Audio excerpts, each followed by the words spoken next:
Bom, uma boa tarde agora a todos, né? Uma grande responsabilidade falar aí depois desse debate espetacular. Vários pontos que com certeza a gente vai tocar aqui nessa apresentação, nesse case da Gol que a gente vai falar.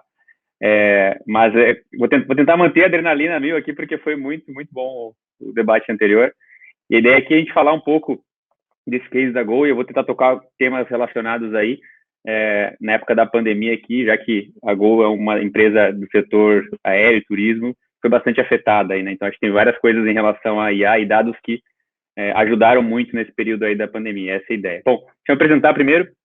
Eu sou Cassiano Maschio, sou diretor comercial de marketing de evento aqui no Brasil. Trabalho aí com atendimento ao cliente há mais de 10 anos, então passei por uma evolução muito grande aí nos canais de atendimento, formas de atender. Acho que mensalmente, praticamente, a gente tem revoluções aí na questão de como atender o cliente, como o cliente se porta aí no relacionamento com as empresas, né? Então, aqui a ideia, resumidamente, é falar um pouco de tendências no atendimento ao cliente. Muitas das coisas que já foram faladas aqui, eu não quero ser repetitivo, então a ideia é focar no case, mas vou passar por um pouco das questões de tendências no atendimento ao cliente, falar um pouco de atendimento IA, né, como essas coisas se relacionam, falar em crise e pandemia, né, a gente tem cenários aí de crises mais variadas, a gente tem a crise da pandemia agora, mas tem outras questões das empresas que passam, diferentes indústrias que passam diferentes momentos e que o autoatendimento e IA podem ajudar muito. Falar sobre o case da Gol e também algumas dicas para quem está aqui na audiência para implementar um atendimento digital com o IA. Indo para a questão das tendências, hoje em dia a gente tem algumas tendências, tentar passar rapidamente por algumas delas, também a maioria de vocês já devem ter ouvido. Omnicanalidade, então estar onde o cliente está é muito importante.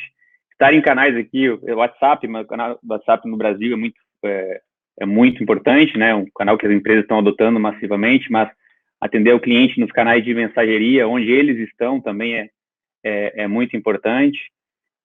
Questão de voz também é uma tendência muito forte, né? A gente tem muitos canais digitais em texto, mas também a parte de voz, com assistentes pessoais, Google Assistant, Alexa.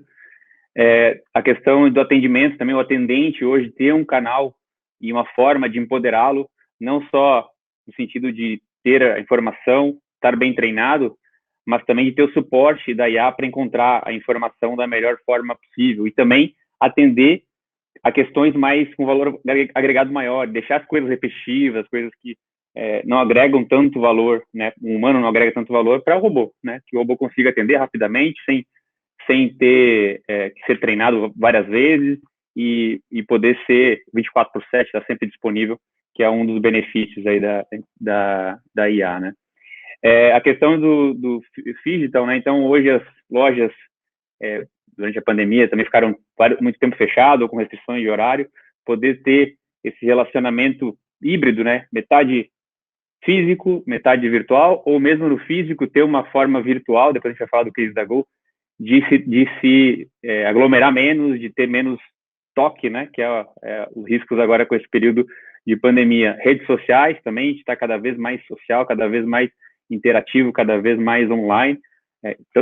Variados públicos, né? Agora as faixas etárias estão também adotando, agora com a pandemia acelerou isso, a comunicação por redes sociais, dados, a gente está um evento sobre isso, então muito importante tratar os dados da maneira que eles precisam ser tratados para tirar insight de negócio, para customizar experiências, para ter informação rica de negócio. Questão de segurança também, que foi um dos tópicos bem enfatizados no debate anterior, então também está muito importante, cada vez mais risco, cada vez mais informação exposta, importante a gente também estar ligado, as empresas estarem ligadas a isso. O relacionamento com o cliente agora não mais empurrando produtos e cada vez mais customizando experiências, né? Mesmo em produtos manufaturados, a experiência na compra, na entrega, tudo isso está sendo cada vez mais importante, customizando ofertas também, tudo isso são tendências. A questão também foi abordado no tópico anterior, então a gente está na questão da colaboração, no social, na inclusão, isso também cada vez mais em evidência, cada vez mais as marcas estão se dando conta e abordando esse tipo de questão. O cliente cada vez mais exigente e a competição cada vez mais acirrada, que são coisas que estão relacionadas aí, né? Indo para a parte de atendimento IA, né? Então, aqui tem uma citação do John McCarthy. Uma vez que funciona, já não se chama mais IA, né? Alguns exemplos dessa frase aqui. John McCarthy é um dos fundadores da disciplina de IA como disciplina, né?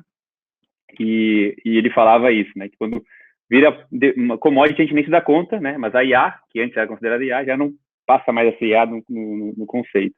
Então, aqui o Hall do filme, né, do Odisseia no Espaço, ele praticamente fazia tudo. A gente não está num cenário onde consegue se comunicar de uma maneira tão natural e reconhecer qualquer coisa, desenhos, né? No filme tinha tudo isso. Mas a gente está num caminho, né? Indo cada vez mais na linha do Hall, né? Aí aqui eu mostro alguns exemplos também em relação a coisas que são IA, né? São formas IA, no conceito de IA é que a máquina pode replicar comportamentos do humano, né? Aqui é um computador que basicamente faz isso, ele potencializa a capacidade do humano. Aqui na época era um computador gigante, hoje a gente tem a palma da mão, um computador com uma capacidade muito maior que essa, mas seu momento era uma IA, né? Uma máquina de escrever, uma calculadora, também pode ser considerada certamente IA, aumenta a capacidade do humano de fazer determinadas tarefas. Jogos, né? Esse aqui é um jogo da minha época, mas também replica de acordo com algumas regras, comportamentos e age de acordo com regras. Aqui o Deep Blue e o AlphaGo, né, são dois filmes e documentários também que abordam esses dois temas, né? Então, momentos diferentes da história, um jogo, né, um jogo coreano, outro um jogo mais conhecido mundialmente, que tinham suas complexidades e um computador conseguiu vencer o maior especialista humano da época de acordo com um programa, né? Um programa que foi desenvolvido considerando N possibilidades no AlphaGo.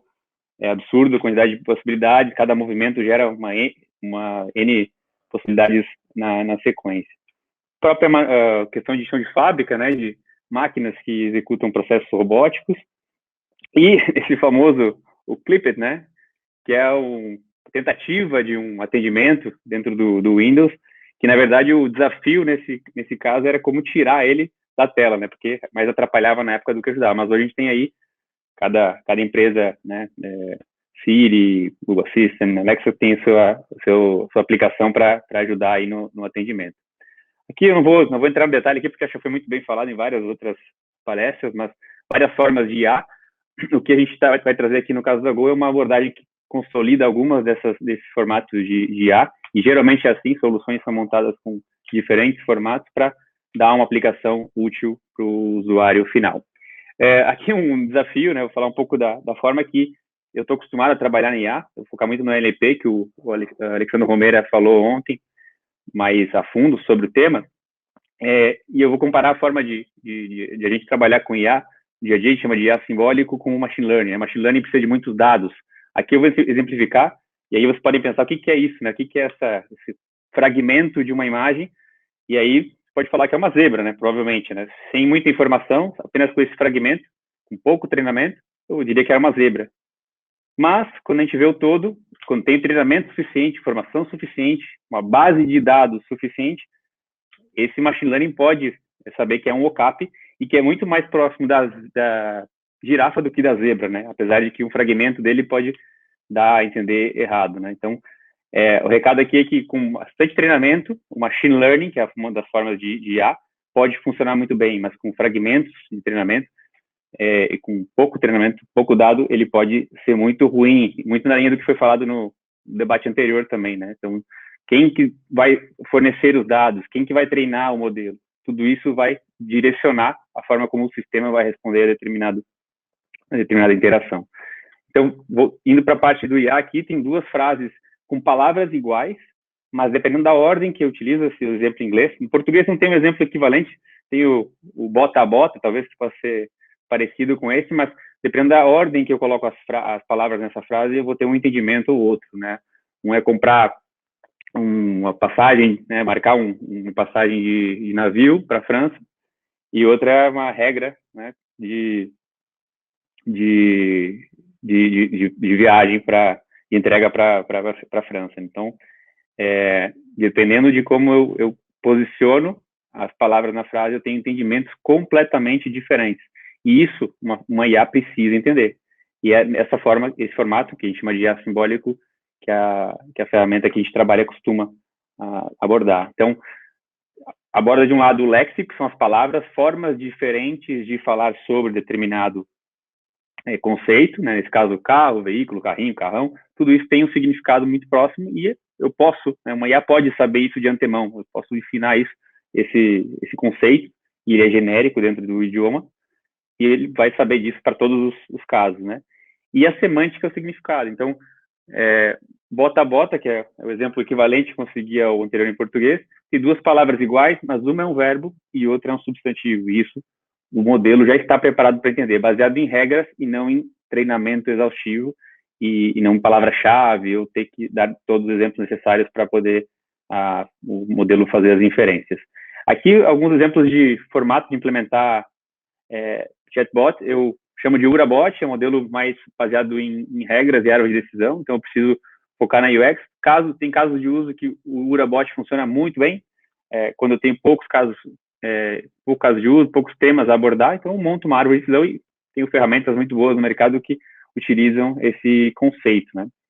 Existe o Machine Learning Bot, e aqui eu coloco a questão de colocar um trabalho braçal de treinar muito o modelo, para que ele consiga ter a informação suficiente e estatística necessária para dar as respostas, e um modelo híbrido, né, que a gente tenta abordar, que consolida as três figuras, né, e a Lisa é representada aí por uma pessoa que ensina proativamente aqueles conceitos, né, de carrinho, carrão, carro, e isso já vai estar pronto, porque essa pessoa, que nossa equipe é um linguista computacional, ela vai dar esses insumos, montar esse cérebro semântico da maneira mais robusta possível, e claro que isso é vivo, ao longo do tempo isso vai melhorando para que dê a melhor resposta sempre. Então tem dois hemisférios, um hemisfério que é o linguístico, que é o que a Lisa trabalha, onde ela ensina todas essas regras dentro do idioma e complementa isso ao longo do tempo, e tem o hemisfério neural, que é a partir da utilização, o insight de negócio, existe uma forma automática, que é por priorização. Se eu dou 3 respostas e a terceira sempre é mais clicada, eu repriorizo e coloco essa como melhor posicionada dentro de uma resposta. E também uma supervisionada. Se eu tenho insumos de que estão perguntando sobre Covid-19, opa, o que querem saber sobre Covid-19? Então, eu posso analisar dentro do negócio, alguém que conhece o negócio, dá a melhor resposta, ou libera a melhor resposta de acordo com o aprendizado semi-automático. Aqui, a ideia de uma tela da plataforma que contém esse IA simbólico, que a gente chama de Symbol Manager. Então, no item unidade lexical boleto, eu tenho formas diferentes de falar, tenho formas bizarras de falar, são formas que dentro do modelo já foram perguntadas em algum momento e geraram algum aprendizado, e eu posso, em algum momento, se eu quiser, ensinar formas diferentes de falar sobre boleto, né? Boleta, eu sei que no Nordeste fala talão, então essa unidade lexical ela pode ser complementada ao longo do tempo com a utilização, e aqui, quando eu adiciono um elemento, uma unidade lexical, ela vai aprender tudo que está por trás dessa unidade lexical, e não só a palavra-chave, né? Isso acho que é o principal ganho aqui. Esse ajuste ele é feito de maneira robusta e não de maneira específica. E também essa forma de entender a linguagem natural proporciona reportes, né, que conseguem consolidar as informações. Então, aqui tem uma base de conhecimento e de utilização, né, de uma interface de bot, e aqui ele consolidou por temas e subtemas. Então, temas, subtemas e subtemas nesse caso, na verdade. Então, tem o horário, diferentes perguntas sobre horário. Eu foquei aqui na pergunta horário de loja, e abrindo aqui, eu consigo ver também os subtemas, horário de loja e o subtema que está aqui. Todos eles com seus resultados, nível de resposta, quantidade de ocorrências e cliques. Então, essa forma de entender ela, além de dar a melhor resposta numa interface do usuário, ela consegue consolidar por trás a informação para que eu tome decisões. Então, eu posso aqui ter um elemento que não tem resposta. Opa, vamos criar uma informação, criar um conteúdo, linkar com uma base de conhecimento que tem essa resposta. E se eu tenho a resposta e tem uma avaliação negativa, então posso entender o porquê que está tendo essa avaliação negativa e tomar a decisão em cima disso, né? Bom, conceituação em cima da ferramenta, que depois eu vou comentar do que a Go utiliza. Vamos para a parte da crise, né? O que aconteceu nessa questão da pandemia? As pessoas trabalhando remotamente, né?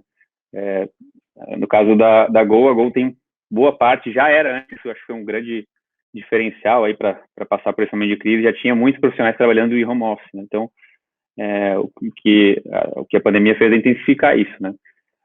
Muitas pessoas comprando online, né? Fazendo compras online. Então, demanda uma maior atenção aos canais digitais, é onde a pessoa vai se comunicar com as empresas.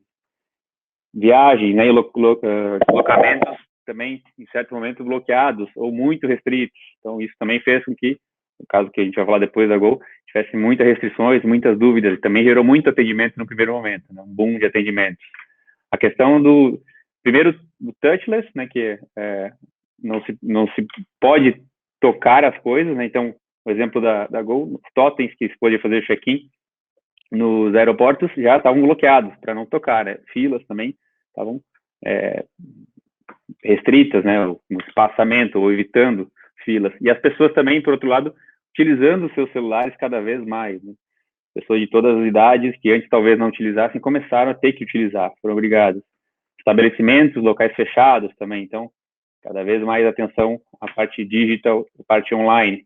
E centrais de atendimento sobrecarregadas e não conseguindo dar conta, né, dependendo da indústria, e todo esse volume de atendimentos que foi gerado com essa nova postura.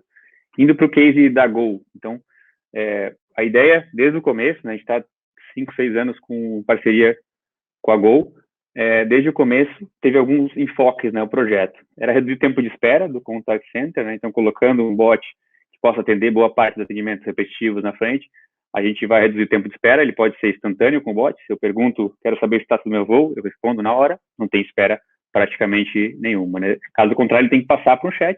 O chat humano, obviamente, tem momentos do dia que tem fila, e isso é ruim, né, do ponto de vista da experiência. E isso, com certeza, afeta a experiência do usuário e melhora ela, né? Os que passarem vão ter uma fila muito menor, se tiverem fila, e conseguem ser atendidos de uma maneira mais eficiente. E melhora também para o agente humano, ele tem mais tempo e pode tratar questões com valor agregado maior, né? Que demandam um atendimento mais diferenciado. Então, a Gal, que é o personagem que a Gol criou aí, também é um personagem relativamente antigo, talvez um dos primeiros aí criados para aplicações desse tipo. Então, ele usa a plataforma da Embenta para prover o IA simbólico, conta com suporte 24/7, porque o atendimento da Gol é 24/7, eles precisam estar disponíveis, então, não, os voos acontecem aí vários horários do dia e as pessoas têm dúvidas também. Hoje ela é responsável por 1/3 dos atendimentos gerais da Gol, então daí a importância, né, da Gal. Se ela ficar doente em algum momento, ela vai afetar significativamente aí a operação da Gol. Ela retém entre 90% e 90% dos atendimentos que iniciam com ela.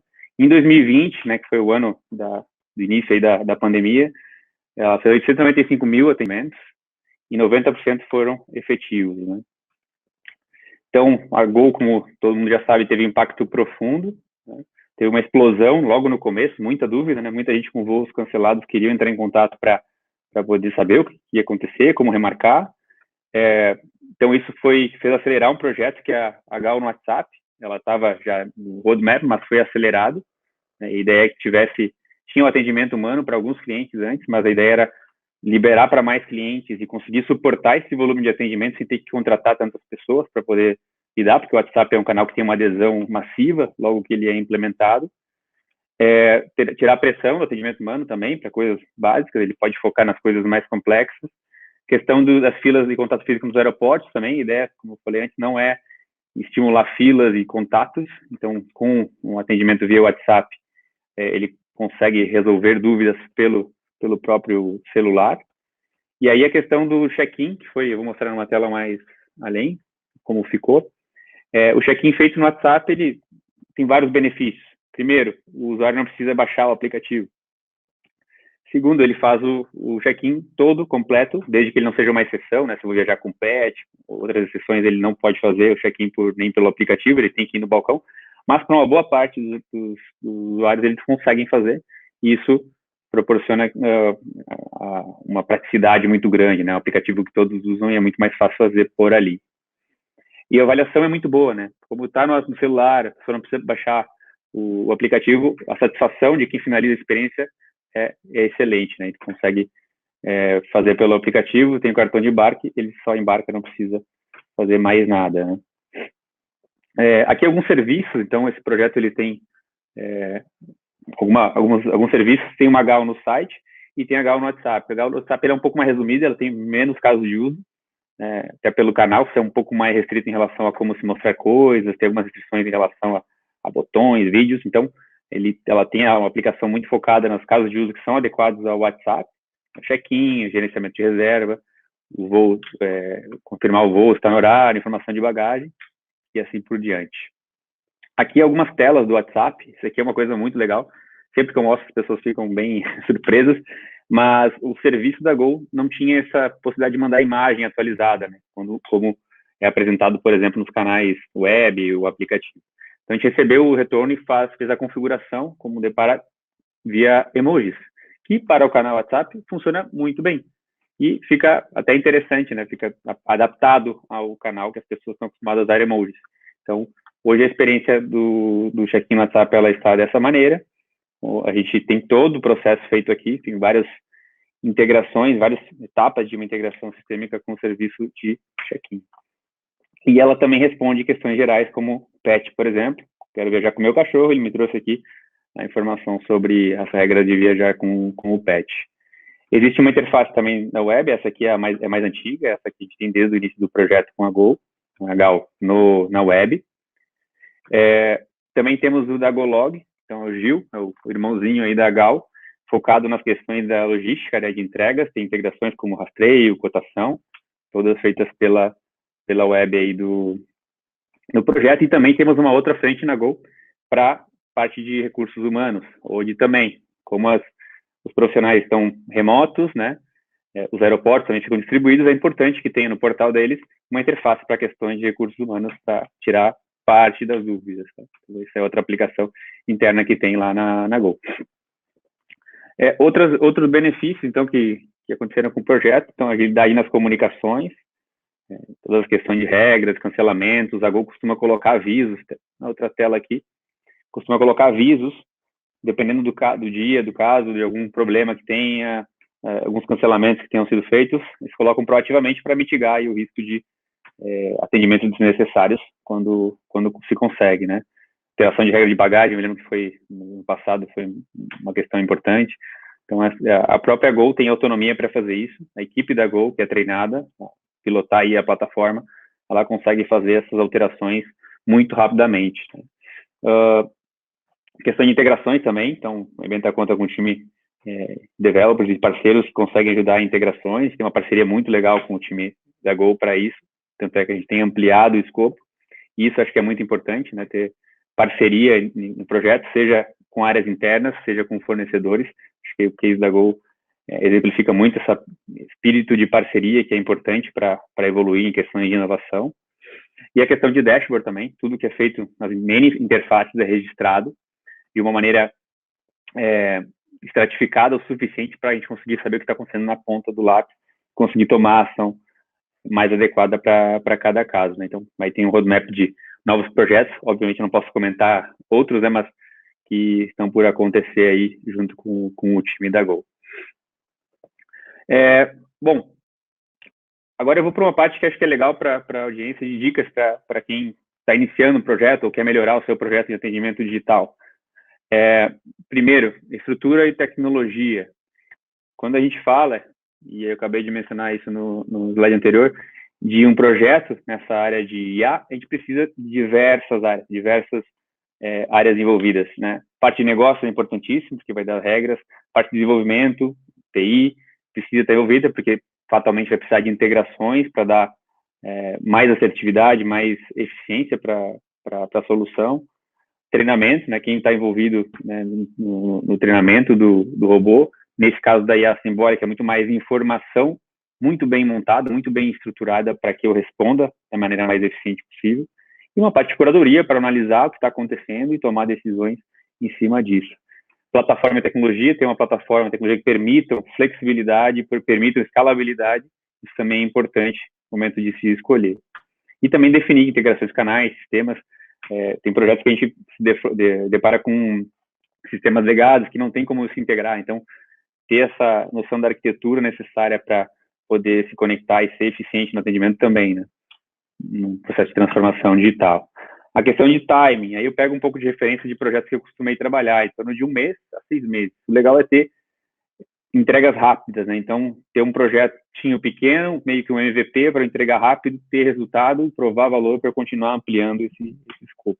E o ROI é muito claro quando a gente implementa projetos desse tipo, né? Se a gente aborda 3, 4 tipos de problemas no começo, eles geralmente se pagam fácil em relação à redução do atendimento humano, em relação a potencial incremento de vendas que possa ter um bot focado na captação e venda, por exemplo, que obviamente nunca termina, né? A gente tem que sempre estar evoluindo porque o mercado é vivo, os casos de uso que a gente implementa também são vivos, é importante isso.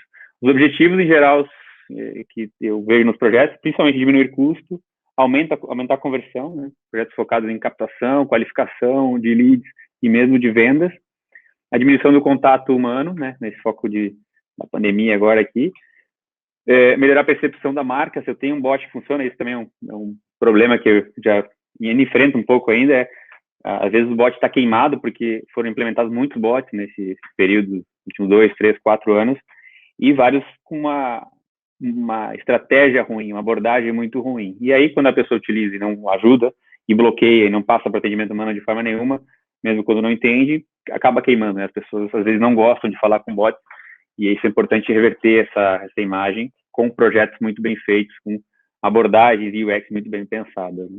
E aumentar a satisfação, né? Se eu tenho um bot que funciona, o problema vai ser resolvido muito rapidamente, fatalmente eu vou ficar satisfeito com a empresa que está me oferecendo esse atendimento, né? A questão de métricas, aí tem das mais variadas, tá? Aqui coloco reticência porque tem diversas, mas taxa de autosserviço, quanto esse bot conseguiu auto-atender, a taxa de performance, dos indicadores de se teve resposta ou não para perguntas, isso vai me direcionar por onde eu devo começar a resolver, quantas pessoas fizeram login e usaram, para ver se as pessoas estão se interessando em usar, as pessoas que abriram o bot, fecharam, não quiseram utilizar, por exemplo, que é um bounce, nível de satisfação, enfim, mais variados indicadores, existem outros também. Tem uma empresa cliente nosso que está fazendo um cruzamento entre pessoas que usaram o bot e depois que falaram com atendimento humano por telefone, porque ela identifica a pessoa no bot, tem o registro de quem falou com o telefone, e no período de 24 horas, se a pessoa entrou em contato de novo pelo mesmo tema, ela vai cruzar essa informação e vai saber. Então, vai saber a eficiência do bot, até comparado com outros canais que não estão conectados diretamente com o bot. E aqui algumas lendas, né, sobre IA, que talvez vocês já tenham escutado, mas são coisas que também atrapalham. Eu, como da área comercial, escuto muito isso, e isso às vezes atrapalha o processo aí de contratação ou de decisão. Então, aprende sozinho, não aprende sozinho, pode aprender sozinho, na verdade, mas é um risco, né? Ainda voltando ao tema do debate anterior, aprender sozinho pode tornar o robô racista, machista, e isso, obviamente, não se quer de forma nenhuma, né? Então, a gente precisa ter uma supervisão, precisa ter o toque humano para fazer a IA ser da forma mais correta possível, né? Respeitar os conceitos de ética que a gente tem vigentes. Eu publico e posso esquecer, então também, isso é uma coisa que, por felicidade aí dos projetos, a gente tem cada vez mais visto que tem movimento de montar equipes internas das empresas para gerir esse bot, como um canal mesmo de atendimento. Se tem treinamento para call centers, para atendimento humano, por que não ter uma equipe mesmo que enxuta para tratar, para atualizar e para dar atenção aos dados desse bot, né? Então, é importante que não se publique, esqueça, se publique e cada vez mais se dê atenção para esse canal. Cria conteúdo sozinho, né? Isso também é possível que crie, mas para um contexto de negócio, criar conteúdo sozinho é muito perigoso. Eu posso criar um conteúdo não adequado para responder ao meu cliente. Então, tem ainda algumas iniciativas muito legais aí de bots que pegam informação desestruturada e montam, mas isso, no contexto de negócio, ainda não é uma coisa interessante ou factível. Contrata uma empresa, um fornecedor, e querem que faça tudo para mim. A gente não conhece o negócio, né? Fornecedores não conhecem o negócio do cliente no detalhe do detalhe, então precisa ter uma equipe do cliente participando do projeto. Responde sobre horóscopo também. Tinha aí um case relativamente famoso que respondia questões de horóscopo. Claro, para um caso de uso de negócio, por exemplo, da Gol, não faz muito sentido. Talvez previsão do tempo, sim, mas horóscopo, não sei se faz muito sentido. E, obviamente, a Gol não vai priorizar. ou clientes que não têm, no sentido horóscopo, não vão priorizar esse tipo de atendimento. E aí tem perguntas feitas nesse sentido que o bot, obviamente, não vai responder. Óbvio que ele pode redirecionar, tem um comportamento para questões que ele não possui a resposta, né? Mas isso é uma lenda, às vezes, que nos testes que a gente vê dos usuários de clientes, testam coisas que não fazem parte do escopo do projeto, né? Interagem sobre qualquer assunto em eventos, também tem um bot bem famoso aí que responde a questões de eventos, obviamente é um bot que ele é preparado para aquele contexto, ele não tem a base de conhecimento do mundo, então ele precisa ter algum treinamento, e esse tipo de abordagem às vezes atrapalha um pouco, porque cria uma expectativa muito alta aí. E outro participa de programa de rádio também, tem um bot famoso que colocaram participar de programa de rádio para responder questões de economia. Então, claro, também, de novo, não é um bot que responde qualquer coisa, ele tem que estar preparado para isso, isso cria a expectativa que a gente acha ruim que se crie tanta expectativa, porque acaba frustrando, né? Pô, não é IA isso aí. Então, isso é importante a gente cuidar aí nos projetos que a gente lida. Bom, acho que é isso. Eu fico à disposição aí para perguntas.